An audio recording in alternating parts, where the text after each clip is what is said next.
नमस्कार शेतकरी मित्रांनो, लोकशिवारच्या या नवीन भागामध्ये आपल्या सगळ्यांचं स्वागत आहे. आणि जर अजूनही आपण लोकशिवारचा चॅनल जर लाईक किंवा सबस्क्राईब केला नसेल तर तो नक्की करा, जेणेकरून आपण जी वेगवेगळ्या पद्धतीची चांगली माहिती शेतकऱ्यांना देतोय त्याचा तुम्हाला त्या माहितीचा तुम्हाला फायदा मिळेल. आणि जे आपले शेतकरी मित्र आहेत त्यांना ही माहिती नक्की शेअर करा, जेणेकरून त्यांना सुद्धा ह्या माहितीचा चांगला फायदा मिळेल आणि त्यांच्या शेतीच्या उत्पादनामध्ये वाढ होण्यासाठी मदत होईल. तर आजच्या व्हिडिओमध्ये आपण जी वेगवेगळी फंगिसाइड आहेत किंवा बुरशीनाशक आहेत त्याच्या वापराबद्दल एक डिटेल व्हिडिओ बनवणार आहेत. वेगवेगळ्या पिकामध्ये वेगवेगळ्या रोगांवरती कुठल्या पद्धतीची बुरशीनाशक आहेत किंवा कुठली औषधं आहेत जी आपल्याला वापरायची आहेत, कशा पद्धतीने आपल्याला कमी खर्चामध्ये चांगल्या पद्धतीचा बुरशीनाशकाचा इफेक्ट देऊ शकतो, प्रिव्हेंटिव्ह वापरायची का रिॲक्टिव्ह वापरायची, ह्याच्याबद्दल सुद्धा आपण चर्चा करणार आहे. आणि ह्या सर्व चर्चेसाठी तुम्ही लोकशिवारचा चॅनल नक्की लाईक करा, सबस्क्राईब करा आणि आपल्या इतर शेतकरी मित्रांना सुद्धा पाठवा. पीक कुठलंही असू द्या, जर बेसिक पक्का असेल तर आपल्याला ते अक्रॉस वेगवेगळ्या पिकामध्ये त्याचं ऍप्लिकेशन करता येईल. आणि म्हणूनच आज हा डेडिकेटेड आपण व्हिडिओ बनवतो ज्याच्यामध्ये आपण फंगिसाइड बद्दल बोलणार आहेत. तर तेजस, सगळ्यात पहिला प्रश्न, प्रिव्हेंटिव्ह वापरायची का बुरशी आल्यावरती वापरायची, हा सगळ्यात मोठा प्रश्न आहे. कीटकनाशकांचा आपण जो एक व्हिडिओ बनवला होता, फार प्रतिसाद चांगला दिला शेतकऱ्यांनी आणि त्यामध्ये शेतकऱ्यांचं म्हणणं होतं की तुम्ही असं बुरशीनाशकांविषयी पण माहिती द्या. मित्रांनो, कीटकनाशक आणि बुरशीनाशक हे दोन फार वेगवेगळ्या गोष्टी आहेत. बरोबर. जसं की किडीची ETL लेवल, म्हणजे ज्याला आपण काय म्हणतो ना, नुकसान करण्याची जी पातळी, तर ती एक ठरलेली. म्हणजे उदाहरण द्यायचं झालं तर एका पानावर किती किडा असावी, 5 किडे एका पानावर मिळाले, 5 किडे एका झाडावर मिळाले, 5 किडे आपल्याला त्या प्लॉटमध्ये मिळाले, अशी वेगवेगळी टप्पे. त्यानुसार आपल्याला कीटकनाशकांची फवारणी घ्यायची की नाही घ्यायची आणि घ्यायची तर कोणती घ्यायची हे ठरतं. बुरशीच्या बाबतीत तसं नाही. कारण का, तर तुम्हालाही माहिती आहे, तुम्ही ज्यावेळेस आजारी पडता त्यावेळेस आजारी पडल्यानंतर ज्यावेळेस आपल्याला खऱ्या अर्थाने त्रास होतो, त्याच्यापूर्वी आपण 2 दिवस 3 दिवस आधी आपल्याला कणकण आलेली म्हणतो आपण. बरोबर. मग ती आपल्याला नेमकी कळत नाही. ज्यावेळेस रक्त तपासतो, फार आजार मोठा होतो, त्यावेळेस कळतं की नक्की टायफॉइड आहे की अजून मलेरिया आहे की अजून काय गोष्टी. तर तसं बुरशीच्या बाबतीत आहे. त्यामुळे याला कोणतीही लेवल अशी ठरलेली नाही. बरोबर. त्यामुळे जो प्रथमेचा पहिला प्रश्न आहे की वापर करायचा तर प्रतिबंधात्मकच करावा बुरशीनाशकाचा, या मताचा मी आहे. आणि तो प्रतिबंधात्मक कसा, मग आता तुम्ही म्हणाल कोणतं बुरशीनाशक प्रतिबंधात्मक आहे, कोणतं प्रतिबंधात्मक नाही, हे कसं कळणार. तर त्याचा सोपा फॉर्म्युला आहे. बुरशीनाशकांचे कोणत्याही रसायनांचे 3 प्रकार येतात. एक सिस्टेमिक काम करतं, जे की पिकाच्या पूर्ण पानातून पिकामध्ये मुळापर्यंत जातं. एक काम करतं संपर्कजन्य, म्हणजे जिथं पडलंय फक्त तिथंच ते प्रभाव करतं. आणि एक काम करतं दोन्ही प्रतिबंधात, म्हणजे काय म्हणतात त्याला, सिस्टेमिक आणि कॉन्टॅक्ट, दोन्ही त्याला ब्रॉड स्पेक्ट्रम. बरोबर. म्हणजे जिथं पडलंय त्याच्या पानाच्या वरपासून खाली ट्रान्सलॅमिनार ऍक्शन जिथं घडते, तर तशा 3 पद्धतीचे रसायन असतात. बरोबर. यातलं जर तुम्ही सिस्टेमिक वापरलं तर ते तुमचं प्रतिबंधात्मक काम करण्याची त्याची जी शक्यता आहे तर ती फार जास्त आहे. बरोबर. आणि जर तुम्ही संपर्कजन्य वापरलं तर ते प्रतिबंधात्मक काम न करता ते क्युरेटिव्ह करण्याची शक्यता. बरोबर. आता हे झालं ढोबळ गणित ओळखायचं. जिथं सिस्टेमिक फंगिसाइड लिहिलंय ते तुम्ही प्रतिबंधात्मक म्हणून घ्या. आता त्याचा दुसऱ्या बाजू जर पाहिली तर ज्यावेळेस बुरशीनाशक आपण सिस्टेमिक निवडतो त्यावेळेस आपल्या पिकावर बुरशीचा प्रादुर्भाव जास्त झालाय, म्हणजे खूप जाणवणे इतका झालाय, तर ते सिस्टेमिक तिथं काम करत नाही. बरोबर. तिथं कॉन्टॅक्टच काम करतं. म्हणजे ज्यावेळेस खऱ्या अर्थाने आजार झालाय त्यावेळेस कॉन्टॅक्ट निवडणं गरजेचं आहे. आणि ज्यावेळेस आपल्याला आजार येऊ नये म्हणून नियोजन करायचंय तिथं सिस्टेमिक निवडणं गरजेचं आहे. हे झालं दुसरं गणित. बरोबर. आता याला तिसरं एक गणित आणखीन जोड द्यायला लागते. ती कोणती, का ज्यावेळेस निरभ्र सूर्यप्रकाशित चांगलं फोटोसिंथेसिस होतं, पिकाकडून अन्ननिर्मिती चांगली होते, तर त्या परिस्थितीमध्ये काम चांगलं प्रभावीरित्या करतं ते सिस्टेमिक. आणि ज्यावेळेस असं पावसाचं वातावरण किंवा ढगाळ वातावरण किंवा काय म्हणतो ना, धुकं पडणे, बादळ पडणे, तर यासारख्या परिस्थितीमध्ये काम करतं कॉन्टॅक्ट. बरोबर. हे झाल्या 3 वेगवेगळ्या गोष्टी. बरोबर. आता अजून याला एक फॅक्टर आहे का ज्यावेळेस पीक वाढीच्या अवस्थेमध्ये, म्हणजे उदाहरण द्यायचं झालं तर एक टोमॅटोचं उदाहरण घेऊ. टोमॅटो पुनर्लागवड केली आणि फुलं अवस्थेच्या आधी जर फवारणी करताय तर सिस्टेमिक तुम्हाला चांगलं रिझल्ट देईल. कारण का, जसं ते वाढत जाणार तसं ते औषध त्या पानाच्या वरच्या भागामध्ये सुद्धा राहणार. बरोबर. आणि टोमॅटो तुमचं तोडणी चालू आहे त्यावेळेस तुम्हाला फवारणी करायची, त्यावेळेस सिस्टेमिक तुम्हाला काही कामाचं नाही. कारण का, तर तुमच्या टोमॅटोला नवीन शेंडा, नवीन पाणी येण्याची शक्यता नाहीये. तर जे तुम्ही मारणार आहे तर ते औषध त्याच भागामध्ये राहील, तर ते तिथं कॉन्टॅक्ट काम करेल. बरोबर. तर असे सगळे बाबी ज्यावेळेस जुळून येतात त्यावेळेस आपल्याला बुरशीनाशकाचे रिझल्ट दिसतात. आणि बुरशीनाशक योग्य निवडलं का नाही निवडलं ते आपल्याला कळतं.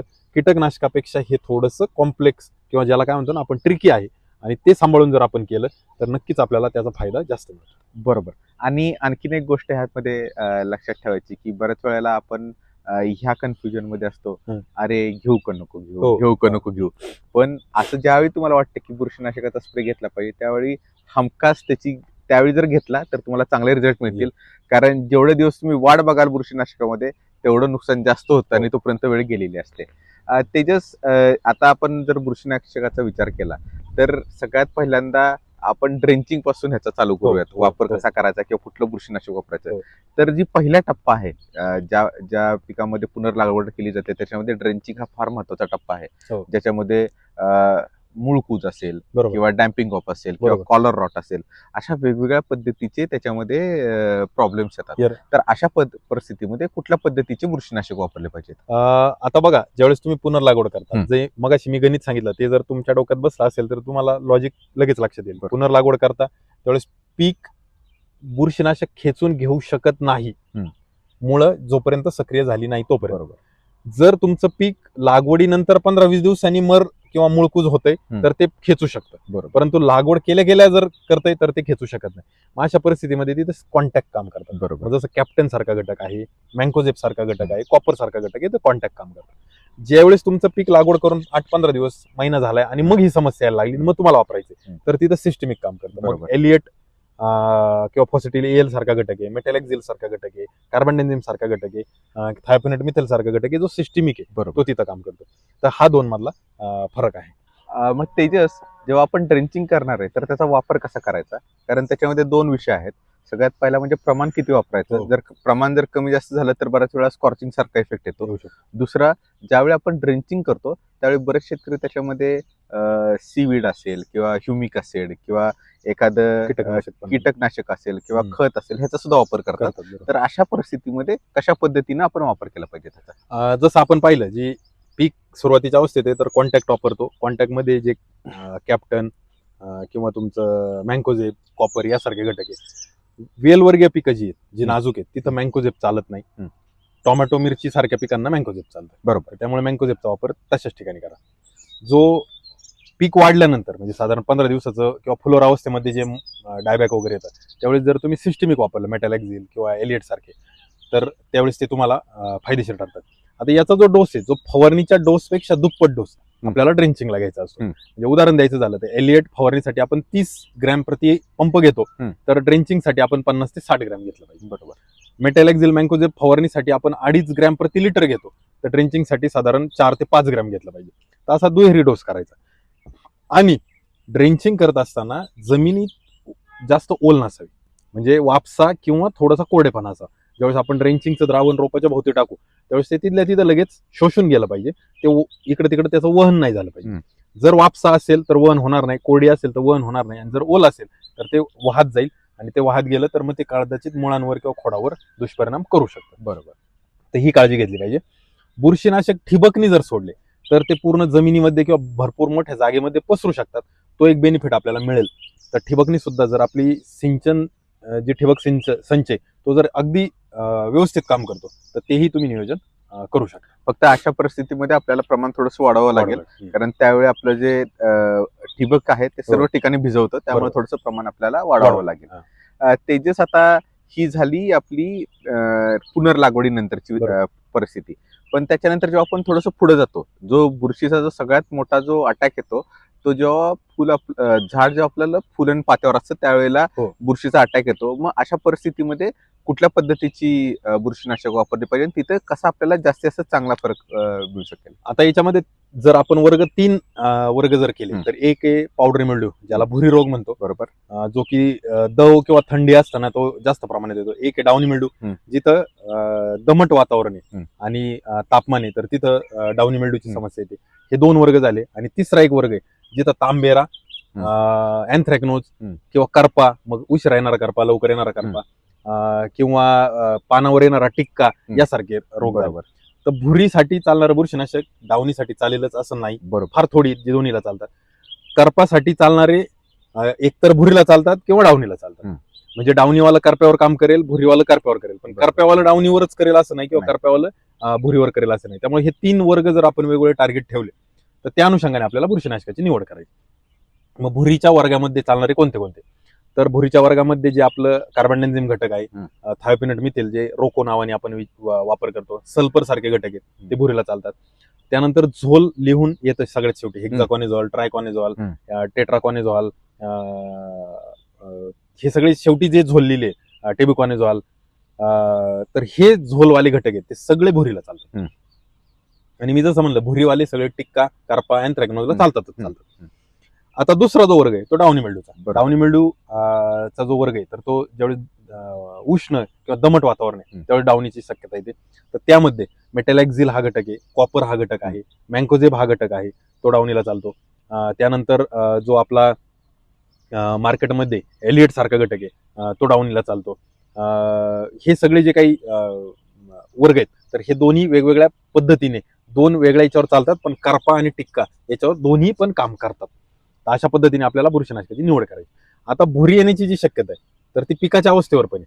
म्हणजे ज्यावेळेस पीक पक्वतेच्या अवस्थेत येते त्यावेळेस भुरीची शक्यता जास्त असते. कारण का, तर जेव्हा जेव्हा पिकाकडून पोटॅश वापरला जातो त्यावेळेस भुरीची शक्यता वाढते. म्हणजे तुमच्या पिकाला फुलोऱ्यानंतर भुरीपासून सांभाळणं गरजेचं.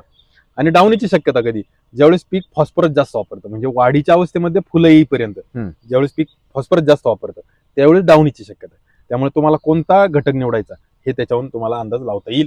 आणि यापैकी कोणताही घटक निवडला तर टिक्का, कार्पा, रस्ट किंवा पानांवरचे डाग असतील, नंतरचा उशिराचा आधीचा येणारा कार्पा असेल तर यावर तुम्ही नियंत्रण मिळवू शकता. बरोबर. आता पुढे जायच्या आधी मी फक्त 2 विषयावरती परत तुला माघार घेणार आहे. सगळ्यात आधी बऱ्याच वेळाला लोकांचं कन्फ्युजन होतं पावडर आणि डाउनी मधला फरक ओळखायला.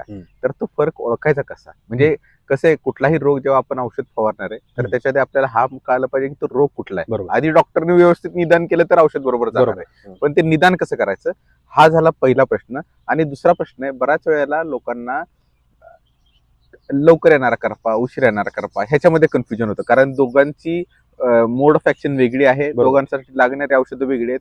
जर आपण चुकीचं औषध वापरलं तर त्याचा रिझल्ट येणार नाही. तर ह्या 4 रोगांना ओळखायचं परफेक्टली कसं हे सांगशील एकदा? डाउनी मिल्ड्यू जर ओळखायचा झाला तर पानाच्या वरतून आपल्याला पिवळेपणा दिसतो. कोणत्याही बुरशीचा तिथं हे नसतो, म्हणजे काय म्हणतो ना, बुरशी डोळ्यांना दिसत नाही. बुरशी पानाच्या खालून असते, म्हणूनच त्याला डाउनी मिल्ड्यू म्हणतात. मिल्ड्यू आहे, grey mildew, downy mildew, powder mildew, असे मिल्ड्यू भरपूर आहेत, त्यातला एक डाउनी मिल्ड्यू. मग बुरशी खऱ्या अर्थानं पानाच्या खालून असते, पण वरून जर पान पाहिलं तर आपल्याला पिवळा चट्टा पडलेला दिसतो. किंवा लहान मुलांच्या चेहऱ्यावर जे डाग पडतात अन्नद्रव्य कमतरतेचे, आपण त्यांना म्हणतो पालेभाज्या खाल्ल्या नाही म्हणून, तर तशा पद्धतीचं ते पान दिसतं. आणि पान जर खालून पाहिलं तर खाली त्याला साधारण पिवळसर रंगाची बुरशी तिथं आलेली असते. हा झाला डाउनी मिल्ड्यू. तो येतो ज्यावेळेस दमट वातावरण जास्त असेल त्यावेळेस, जेव्हा आपण शेतामध्ये किरकोळ काही काम करायला जातो आणि आपल्या शरीराला जर घाम आला तर समजून घ्यायचं की डाउनी मिल्ड्यूची शक्यता तिथं आहे. भुरी कधी येते तर भुरी थंड किंवा कोरडं हवामान ज्यावेळेस असतं, म्हणजे आपल्या शरीराला घाम शक्यतो येत नाही, थंडीत पण येत नाही आणि उन्हाळ्यात ज्यावेळेस दमटपणा नाही त्यावेळेस पण येत नाही, तर त्यावेळेस भुरीची शक्यता येते. आता भुरी ओळखायची कशी? डाउनी मिल्ड्यूची बुरशी साधारण पिवळसर असते. भुरी ही पांढरी शुभ्र जी चेहऱ्याला लावायची जी पावडर आहे आपली टाल्कम पावडर किंवा ज्याला पॉन्ड्स म्हणतो आपण, तर त्या पावडर सारखा पांढरा शुभ्र थर जो पानाच्या वरती शक्यतो असतो, पानाच्या खाली शक्यतो नसतो, तर ती आली भुरीची शक्यता. तर ह्या दोन मधला हा फरक आहे. आणि पिकाची अवस्था, फुलोरा अवस्थेनंतर शक्यतो तरी भुरी येणार आणि फुलोरा अवस्थेच्या आधी शक्यतो तर डाऊन येणार. तर हा दोन मधला फरक झाला. आता करप्याच्या बाबतीत, करपामध्ये उशिरा येणारा करपा, लवकर येणारा करपा, दोन घटक आहेत. आणि तिसरा एक करपा येतो जो की जीवाणूजन्य करपा. तर या तिन्हीमध्ये फरक आहे. सगळ्यात महत्वाचं लवकर येणारा करपा ओळखणं, त्याचं खून काय, जर त्या करपाचा डाग जर तुम्ही पाहिला तर त्या करप्याच्या डागावर असे गोल गोल गोल गोल रिंग केलेल्या दिसतील, म्हणजे त्याच्या आतमध्ये रेषा रेषा अशा गोल फिरलेल्या दिसतील, भोवरा जसा फिरतो तसं. तो झाला लवकर येणारा करपा. उशिरा येणारा करपामध्ये तशा डाग काही दिसत नाही. आणि जर जीवाणूजन्य करपा आला तर जीवाणूजन्य करपा पानाच्या मध्ये कधी येत नाही, तो पानाच्या कडेला कुठून तरी सुरुवात होते आणि असं व्ही शेप मध्ये म्हणजे त्रिकोणी आकारामध्ये तो वाढत जातो. म्हणजे खास करून आपण जे फुलकोबी वगैरे ज्या समस्या आता इथून पुढे जाणवणार, तर त्या समस्या ह्या जीवाणूजन्याशी संबंधित असू शकतात. आणि जीवाणूजन्यावर काम करणारे घटक हे फक्त कॉपरयुक्त घटक किंवा कासुगामायसिन, व्हॅलिडामायसिन सारखे घटक किंवा बाजारामध्ये टेट्रा सायक्लिन, स्ट्रेप्टोसायक्लिन, तर यासारखे जे घटक आहेत तेच फक्त त्यावर काम करतात. त्यामुळे हा करपा ओळखला येणं फार गरजेचं आहे. उशिरा येणाऱ्या करप्यावर चालणारे बुरशीनाशक लवकर वर चालतीलच असं नाही, लवकर वर चालणारे उशिरावर चालतीलच असं नाही. त्यामुळं बरेच जर तुम्ही बुरशीनाशक बाजारात पाहिले तर ते कॉम्बिनेशन मध्ये बरोबर बरोबर अवतार सारखं बुरशीनाशक, हेक्झाकॉनिझोल, झायनेबेल, बरोबर साप सारखं बुरशीनाशक, मँकोझेब, कार्बनडेन्झिम, रिडोमिल सारखं बुरशीनाशक, मेटॅलेक्झिल आणि मँकोझेब, ते तो कॉम्बिनेशन मध्ये जे देण्याचं कारण आहे तर ते साधारणपणे हे आहे. बरोबर आहे. मग आता तेजस, आता रोग ओळखला, हो. आता त्याचं नियोजन कसं करायचं? सुरुवात करू आपण पावडर मिल्ड्यू पासून. पावडर मिल्ड्यूला दोन वेगवेगळ्या हे सांग की जर कमी अवस्था असेल किंवा हो. कमी इन्फेक्शन असेल तर आपण स्वस्तामध्ये कसं करू शकतो, आणि जर समजा इन्फेक्शन जास्त आहे आणि त्याचा कॉम्प्लेक्स तयार झाला तर अशा परिस्थितीमध्ये काय करू शकतो? आता पावडर मिल्ड्यू नियंत्रणासाठी जे 3 जर तुम्ही टप्पे पाहिले तर सगळ्यात स्वस्तातलं आणि सगळ्यात कमी वालं तर सल्फर आहे. बरोबर. वेलवर्गीय पिकं सोडून बाकी कोणत्याही पिकावर, म्हणजे काकडी, कलिंगड, दुधी दोडकासारखं पीक सोडून तुम्ही कोणत्याही पिकावर सल्फरचा वापर करू शकता, जे की 2 ग्रॅम प्रति लिटर या पद्धतीने तुम्ही सल्फर वापरा, त्याने तुम्हाला पावडर कंट्रोल होईल. सल्फर सोबत जर तुम्ही पोटॅशियम वापरलं, साधारणपणे 2 ते 3 ग्रॅम पोटॅश, तरी तुम्हाला भुरीचं नियंत्रण होईल, जे की सगळ्यात स्वस्तात राहील.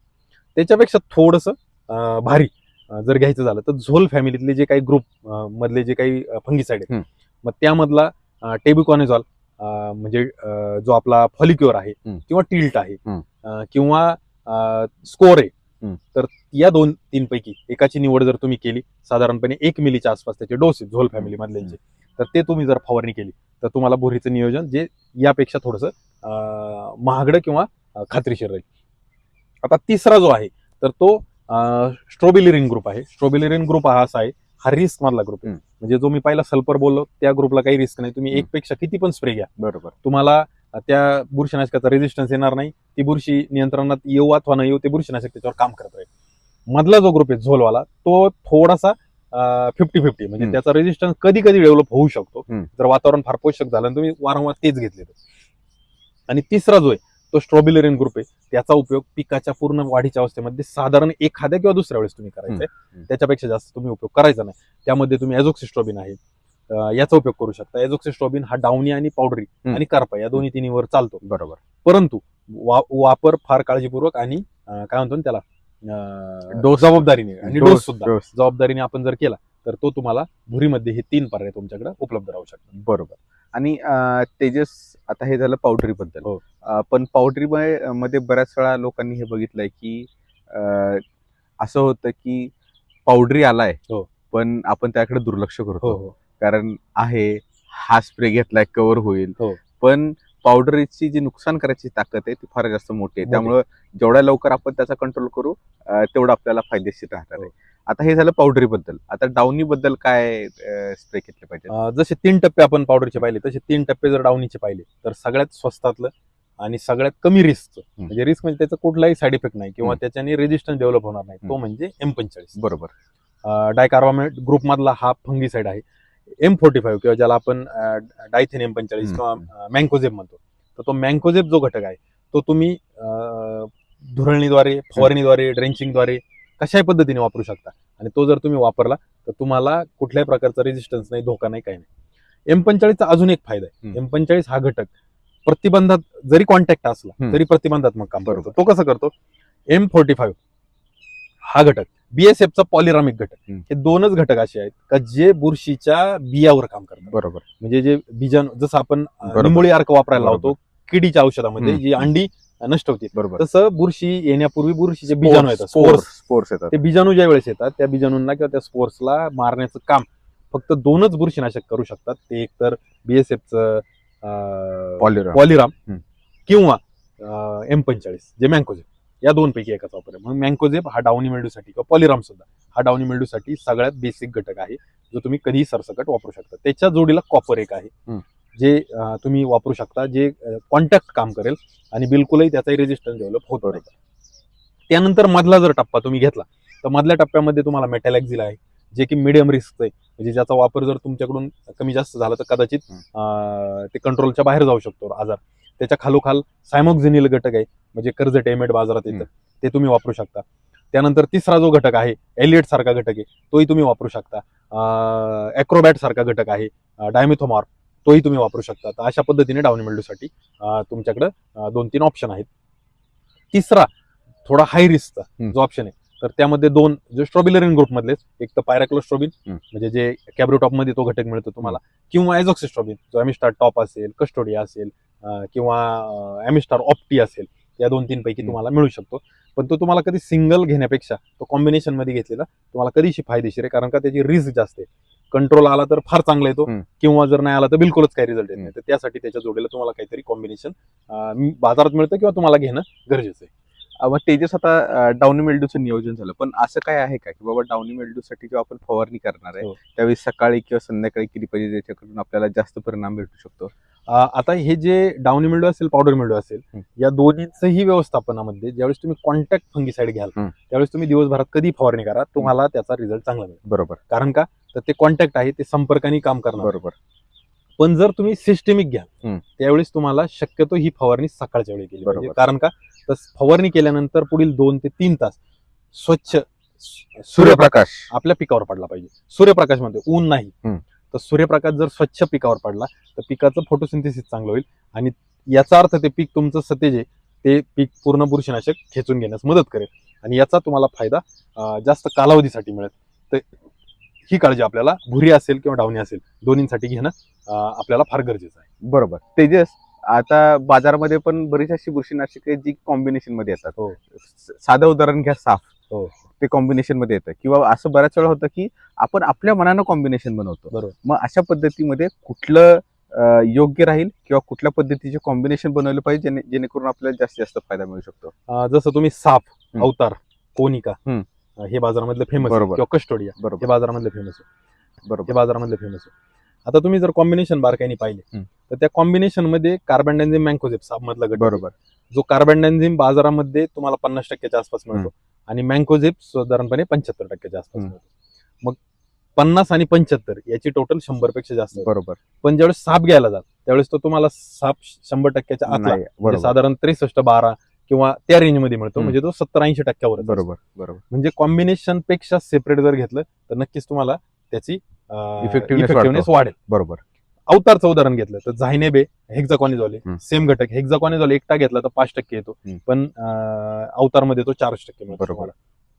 तिसरा जो बाजारामध्ये फेमस आहे कोनिका, तर कोनिकामध्ये कॉपर ऑक्सिक्लोराइड तुम्ही कोणतंही घ्या 50%च्या जवळचं मिळतं, पण कोनिकामध्ये 45% कॉपर. मग कासुगामायसिन 5% मिळतं, कोनिकामध्ये 65%. म्हणजे ही टक्केवारी तिथं कॉम्प्रेस केलेली असती, कमी केलेली असती. पण ते जे आयडियल कॉम्बिनेशन किंवा युनिक कॉम्बिनेशन देऊन त्याचे पैसे आपल्याकडून जास्त पद्धतीने घेतले जातात, या मताचा मी. त्यामुळं बाजारामध्ये कोणते कॉम्बिनेशन स्वीकारण्यापेक्षा तुम्ही एक बुरशीनाशक सिस्टमिक आणि एक कॉन्टॅक्ट, बरोबर, हे तुमच्या मनाने तुम्ही निवडू शकता. त्या दोन्हींचं कॉम्बिनेशन तुम्ही घेऊ शकता. तसं जर कॉम्बिनेशन घेतलं तर ते तुम्हाला जास्त फायदेशीर ठरेल. बहुतांशी बुरशीनाशकांमध्ये तुम्ही जर पाहिलं तर मँकोझेब, एझोक्सिस्ट्रॉबिन सोबत मँकोझेब येतं, मेटॅलेक्झिल सोबत मँकोझेब येतं, त्यानंतर कार्बनडायझिम सोबत मँकोझेब येतं. असे भरपूर मिळतील तुम्हाला जे मँकोझेब सोबत कॉम्बिनेशन मध्ये येतात. मग त्या मँकोझेबच्या कॉम्बिनेशन मध्ये येत असताना मग तुमच्या लक्षात आलं तर तुम्ही एक साधं गणित करू शकता की मँकोझेबच सेपरेट घेतलं आणि एक बुरशीनाशक सिस्टमिक घेतलं, असे दोनचे कॉम्बिनेशन केले तर तुम्हाला कोणताही रोग असो, कोणताही बुरशी असो, ती कंट्रोल करणं तुम्हाला सोपं जाईल. फक्त याच्यामध्ये आपण ज्यावेळेस एकच कॉम्बिनेशन घेऊन एकच फवारणी करणार आहे, त्याच्याऐवजी तुमचे 2 बुरशीनाशक येते, त्याच्या जोडीला एखादं कीटकनाशक येईल. कीटकनाशकामध्ये सुद्धा आपण व्हिडिओ बनवलाय, त्यामध्ये सविस्तर माहिती दिली, त्यानुसार तुम्ही कीटकनाशकाची निवड करू शकता. आणि गरज पडली तिथं स्टिकरची किंवा कधी विद्रव्य खताची किंवा कधी सूक्ष्म अन्नद्रव्याची किंवा कधी एखादं अॅमिनो असेल, समुद्री शेवाळार्क असेल, याचं कॉम्बिनेशन तुम्ही करू शकता.